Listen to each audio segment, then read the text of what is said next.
오늘 새벽 우리에게 주신 하나님의 말씀은 욥기 23장입니다. 구약성경 783면입니다. 욥이 대답하여 이르되 오늘도 내게 반항하는 마음과 근심이 있나니 내가 받는 재앙이 탄식보다 무거움이라. 내가 어찌하면 하나님을 발견하고 그의 처소에 나아가랴. 어찌하면 그 앞에서 내가 호소하며 변론할 말을 내 입에 채우고 내게 대답하시는 말씀을 내가 알며 내게 이루시는 것을 내가 깨달으랴. 그가 큰 권능을 가지시고 나와 더불어 다투시겠느냐? 아니로다. 도리어 내 말을 들으시리라. 거기서는 정직한 자가 그와 변론할 수 있은즉 내가 심판자에게서 영원히 벗어나리라.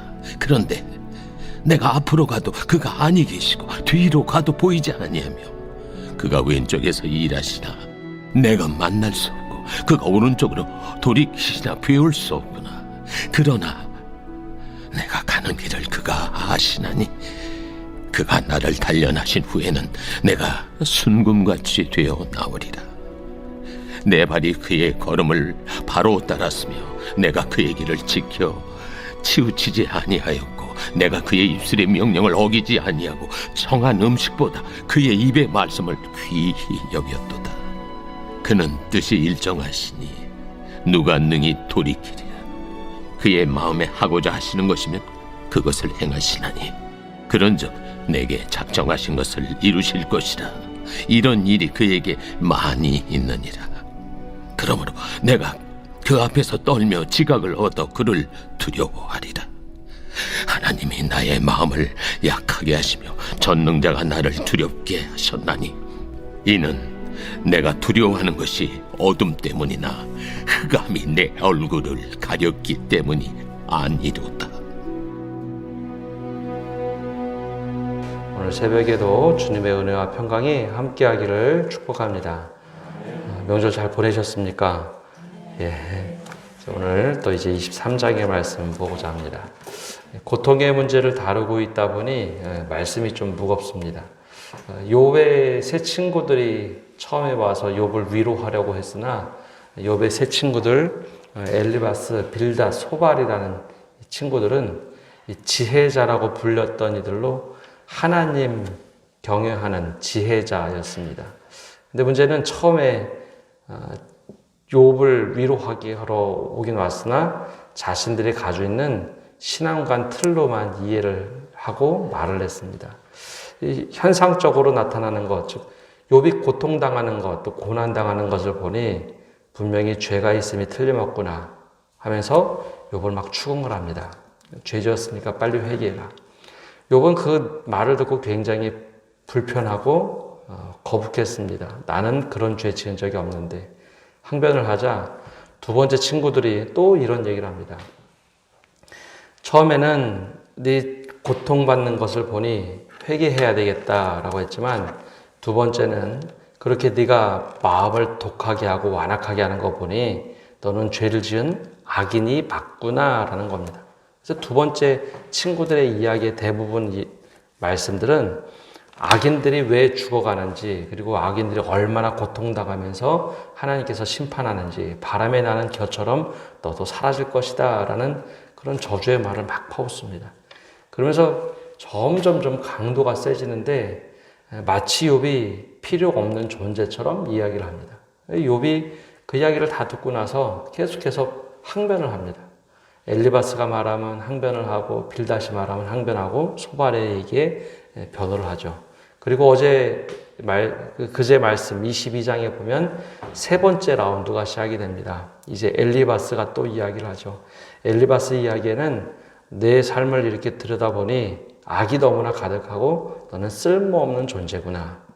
하나님께서 분명히 악인을 심판하실 것이다 라는 이야기를 새롭게 마지막에는 합니다. 근데 마지막 부분을 보면 마치 칭찬하는 것처럼 얘기합니다. 그래도 하나님께서 이렇게 하실 것이다. 기도하면 네가 돌이키면 하나님께서 회복해 주시겠지. 그러나 그렇지 않는다면 하나님께서 벌하실 것이다 라는 이야기로 엘리바스의 세 번째 이야기가 시작이 됩니다. 말씀을 보면 잘 아시겠지만 친구들의 말이 점점점 길어지고 욥의 이야기는 조금씩 짧아지기 시작합니다. 힘들다는 거죠. 근데 여기서 욥이 하는 말을 우리가 잘 귀담아 들어야 할 것이 있는데 그 중에 하나가 욥의 항변하는 이야기 중 이야기입니다. 무엇이 다른가 하면 친구들과 욥이 점점점 대화 속에서 벌어지는 것이 있는데요. 친구들은 자신이 이해한 하나님에 대해서만 얘기합니다. 근데 문제는 하나님에 대해서 이야기하는 것 같은데 자신의 생각을 하나님 빗대어서 이야기합니다. 잘못한 거 보니, 그리고 지금 고통당하는 거 보니 하나님께서는 심판하실 거야. 그것이 하나님의 뜻이라고 이야기하기보다는 자신들의 생각을 하나님께 이렇게 입혀서 말하기 시작했다라는 것이죠. 근데 이와 달리 욥은 친구들의 이야기를 듣고 그 이야기 가지고 하나님께서는 이렇게 하실 거야가 아니라 그 이야기를 고스란히 하나님 앞에 가서 하나님께 이야기하며 하나님 그럼에도 불구하고 하나님께서 나를 구속해 주시겠지. 그럼에도 불구하고 하나님께서 이렇게 해주실 겁니다. 하나님 이렇게 해주십시오. 이게 대화의 내용이 점점점 달라지고 신앙의 모습이 조금씩 달라집니다. 친구들은 자신의 생각을 하나님에 빗대어서 얘기했지만 욥은 하나님께 나아가서 하나님께 부르짖고 있습니다. 거기서 점점점 차이가 벌어집니다. 여기서 우리가 한 가지 생각해 봐야 할 것이 있는데요. 정말 고난을 당하거나 고통 중에 있으면 그 사람은 정말 하나님께 벌받은 것일까요? 그러니까 우리 생각에 욥의 세 친구와 같은 생각이 다들 있습니다. 누군가 고난을 당하거나 고통에 빠지면 야, 저 사람 벌받았는가 보다. 그런데 성경에는 고난 중에서 하나님을 만나는 사람들이 훨씬 더 많다는 겁니다. 그러니까 우리 생각하는 것과 실제 성경에 기록된 말씀이 차이가 있습니다. 고통 중에 하나님을 만나는 사람들이 훨씬 더 많습니다. 그러니까 현상적으로 나타나는 것으로 다 해결할 수 없다는 것이죠. 또 반대로 물질의 축복을 받으면 정말 그것이 하나님의 축복을 받은 것일까? 야, 저 집은 하나님께서 축복해 주셔서 정말 물질이 차고 넘쳐. 정말 그런 것인가? 근데 구약 성경에 대체적으로 나오는 말씀들은 물질에 하나님께서 축복하셔서 물질을 축복해 주셨다라는 말씀보다는 오히려 우리가 축복을 간구하기 위하여 물질을 위해서 바알을 쫓아가고 아세라상을 쫓아가고 잘못된 길을 갔던 믿음의 사람들 모습이 훨씬 더 많습니다. 즉 풍요로움은 있으나 하나님을 잃어버린 사람들이 훨씬 더 성경에 많이 기록되어 있다는 것이죠. 근데 우리가 그 말씀은 무시하고 현상적으로 누가 어려움을 당한다 그럼 벌받았다고 생각합니다. 근데 성경에는 그보다는 하나님의 은혜를 구하는 사람들의 모습이 훨씬 더 많이 나오고 그럼에도 불구하고 사람들을 용납하시는 하나님의 은혜가 훨씬 더 많이 나오고 물질의 축복 가지고 떵떵거리는 것 같으나 아합 왕처럼 무너지는 왕이 훨씬 더 많이 나온다는 겁니다. 그래서 현상적으로 나타난 것을 보고 아, 저거 하나님의 뜻이야. 저거 하나님께서 벌 주셨어. 축복해 주셨다. 하는 것이 생각보다는 그렇게 일치하지 않는다는 겁니다. 물론 인과응보로 하나님께서 응답하시긴 하지만 그것이 늘 맞지는 않는다는 겁니다. 왜냐하면 만약에 그렇게 잘못된 일을 벌 주시는 하나님이었다면 하나님의 사랑도 필요 없고 예수 그리스도의 은혜라는 것도 우리가 이해할 수 없기 때문입니다. 벌보다는 때로는 기다리시고 인내하시고 회개할 때 돌이키시는 하나님, 돌이켜주신 하나님. 그래서 예수 그리스도를 보내서 이 땅을 회복시키기를 원하셨던 그 은혜가 있다는 것이죠. 그래서 친구들의 모습으로만 신앙생활하면 자꾸 정죄하기 쉽습니다. 이제는 욥이 그 이야기를 다 듣고 나서 응답하기 시작합니다. 욥이 자신의 마음을 솔직하게 이렇게 얘기합니다. 2절에 보면 오늘도 내게 반항하는 마음과 근심이 있나니 내가 받는 재앙이 탄식보다 무거움이라. 내 마음이 너무 힘들다는 겁니다. 근데 이 너무 힘들다 보니 하나님께 때로는 사람들에게 반항하는 마음도 있고 근심도 있고 이 재앙 때문에 내가 너무 마음이 무겁다라고 이야기를 하죠. 그런데 기가 막히게 이렇게 이야기하면서도 하나님을 찾기 시작합니다. 하나님, 내가 정말 이 어려운 상황에 있는데 내가 정말 하나님을 찾기를 원합니다. 이 법정에 끌려 나온 것 같은데 내가 하나님께 하소연하기를 원합니다. 하면서 3절부터 7절까지 그 모습을 얘기합니다. 내가 어찌하면 하나님을 발견하고 그의 처소에 나가랴. 어찌하면 그 앞에서 내가 호소하며 변론할 말을 내 입에 채우고 하면서 하나님 앞에 막 하소연합니다. 근데 문제는 이렇게 하나님께 막 부르짖고 기도하는데 제일 어려운 것 중에 하나는 하나님의 침묵입니다. 이게 참 어려운 거죠. 하나님께 기도하고 나면 바로 어떤 응답이 있거나 하나님의 뜻이 이건 것이다 명확하게 알면 좋겠는데 하나님의 침묵과 고독이 오래 갈 때, 그래서 욥이 이런 고백을 하죠. 8절과 9절에 그런데 내가 앞으로 가도 그가 아니 계시고 뒤로 가도 보이지 아니하며 그가 왼쪽에서 일하시나 내가 만날 수 없고 그가 오른쪽에서 돌이키시나 배울 수 없구나. 이것이 믿음의 사람에게 가장 어려운 하나님의 침묵 기간입니다. 막 기도를 하고 외치고 부르짖는데 하나님께서 입을 닫고 계시는 것처럼 느껴질 때, 아니 하나님께서 나에게 응답하시는 것처럼 느껴지지 않을 때, 침묵하고 계실 때, 이것이 믿음의 사람들에게는 가장 어려운 시간입니다. 왜냐하면 하나님의 사랑의 반대말은 심판과 벌이 아니라 무관심, 무응대이기 때문입니다. 하나님의 침묵. 이 시간이 가장 어렵죠. 그때 많은 사람들이 신앙이 흔들리곤 합니다. 근데 욥이 믿음이 참 순전하고 정직하고 하나님을 경외하는 데서 한 번도 떠난 적이 없다라고 불림을 받았던 욥이 어떤 자세를 취하는가 하면 하나님께 부르짖어도 침묵하시고 외쳐도 침묵하시고 하소연하도 침묵하시는데 그럼에도 불구하고 하나님 신뢰하는 것을 잃어버리지 않았다는 겁니다. 언젠가 대답해 주시겠죠. 그리고 이 기간이 끝날 때 나를 변화시켜 주실 겁니다. 라는 믿음이 있었다는 것이죠. 이것이 새 친구들과 욥과의 점점점 벌어지는 믿음의 상태입니다. 친구들의 모습은 믿음을 강화시킨 모습입니다. 강화라는 것은 겉을 딱딱하게 만들어서 이건 무너지면 안 돼.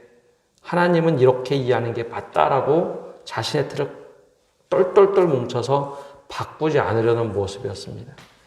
근데 이 모습에 해당되지 않는 것이 욥이었죠. 그래서 욥을 그렇게 비난한 겁니다. 근데 반대로 욥은 똑같은 모습을 가지고 있었어요. 하나님께서 잘하는 사람은 축복하시고 잘못하는 사람들, 죄인들은 벌하신다라고 똑같이 생각했는데 막상 자신이 고난을 당하고 고통을 당하면서 그 틀을 좀씩 깨뜨립니다. 만약에 하나님께서 이렇게 죄인들을 벌 내리시는 분이라면 지금 나는 왜 고통을 당하고 있는가? 하나님은 왜 이렇게 역사하시는가? 하면서 고통 가운데 하나님을 묵상하고 하나님께 계속해서 기도하면서 하나님은 여전히 나를 포기하지 않으셨구나. 나를 언젠간 구원하시겠지. 그래서 그 속에서 다음 절을 우리가 잘 알고 있는 고백이 나오는 겁니다. 10절 말씀에 이 고백을 하죠. 그러나 내가 가는 길을 그가 아시나니 그가 나를 단련하신 후에는 내가 순금같이 되어 나오리라. 사실 욥기 말씀하면 이 말씀을 가장 많이 묵상을 하죠. 내가 가는 길을 그가 아시나니 그가 나를 단련하신 후에는 내가 순금같이 되어 나오리라. 우리는 이 말씀을 요거만 딱 떼서 그래 맞아 주님께서 나를 연단하셔서 나를 정금처럼 순전하게 만드실 거야 라고 하지만 이 앞의 내용을 쭉 보면 욥의 친구들의 수없이 많은 비난, 비판 그것을 다 받아들이고 또 욥이 스스로 하나님께 막 항변하면서 이 고통 가운데 있을 때 실제로 이 고백을 하는 겁니다. 주님 나 포기하지 않으셨죠? 주님 내가 이렇게 부르짖는데 나 버리시지 않으실 거죠? 하면서 친구들은 뭐라고 막 네가 잘못해서 벌 받는 거야 라고 하지만 욥은 그때 생각의 전환이 확 바뀝니다. 지금 이것은 내 죄 때문에 벌 받는 시간이 아니라 주님께서 나를 단련하시는 시간이다. 내가 지금 걸어가고 있는 길 주님께서 내가 하소연하는 거 다 알고 계시는데 지금 주님께서 나를 단련하고 계셔서 연단시키셔서 순금으로 만들어가는 과정이구나라고 고백을 하고 있는 겁니다. 여기서 이제 친구들과 완전히 신앙관이 달라집니다. 친구들은 친구들은 죄를 지으면 벌 받는 거로만 이해하고 고통당하는 사람들은 벌 받는 거로만 이해했지만 욥은 그것이 아니라 의인의 고난받는 것은 주님께서 정금처럼 만드시기 위하여 나를 지금 단련하시는 것이다. 즉 하나님이 나를 포기하지 않으셨다. 나 역시 하나님 붙잡는 것 포기하지 않았다라는 겁니다. 친구들의 믿음의 수준은 계속해서 끝까지 이렇게 굳어진 채로 갑니다. 근데 욥은 점점점 하나님 이해하는 깊이와 넓이가 달라집니다.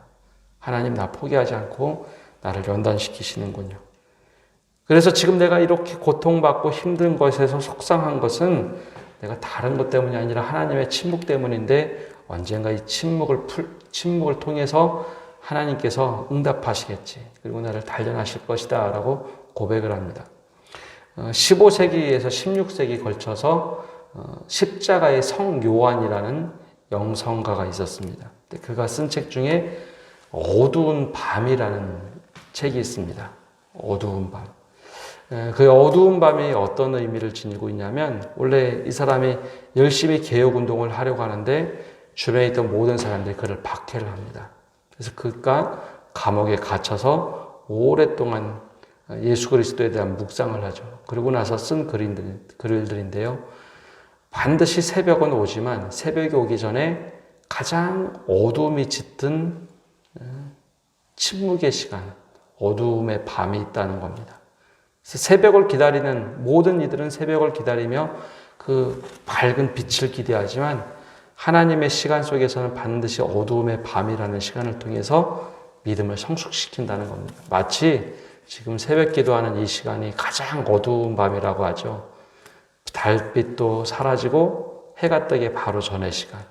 이 시간이 바로 가장 힘든 시간이지만 하나님을 만나는 시간이고 하나님을 더 깊이 이해하는 시간입니다. 욥에게는 이 고난이 정금같이 단련되어지는 시간이었다라고 고백을 하죠.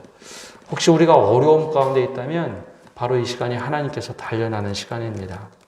적어도 내가 죄에 대해서 회개하고 났음에도 불구하고 어려움이 있다면 그 시간은 하나님께서 나를 만들어 가시는 시간입니다.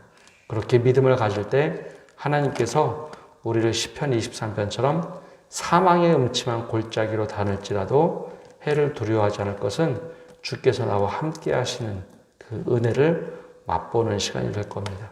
오늘 새벽에 기도하실 때 이 말씀을 붙잡고 기도하시는 성도 여러분 되시기를 바랍니다. 기도하겠습니다. 하나님, 오늘도 저희가 주님 앞에 나와 기도합니다. 주님 아시지요? 주님 아시지요?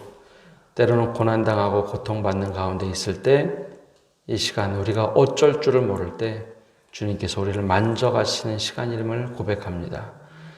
주님께서 우리를 단련하셔서 정금처럼 바꿔주시는 시간, 아무리 힘들고 어려울지라도 믿음을 지켜가게 해주시고 또 하나님이 나를 만지시는 시간이라는 고백 속에 살아가게 하여 주옵소서. 그래 우리 믿음 포기하지 않고 잃지 않도록 우리 붙잡아 주시옵소서. 그래 욥처럼 하나님 늘 붙잡고 살아가고 어려운 가운데도 하나님 은혜로 살아갈 수 있도록 힘을 주시옵소서. 이 모든 말씀 예수님의 이름으로 기도합니다. 아멘.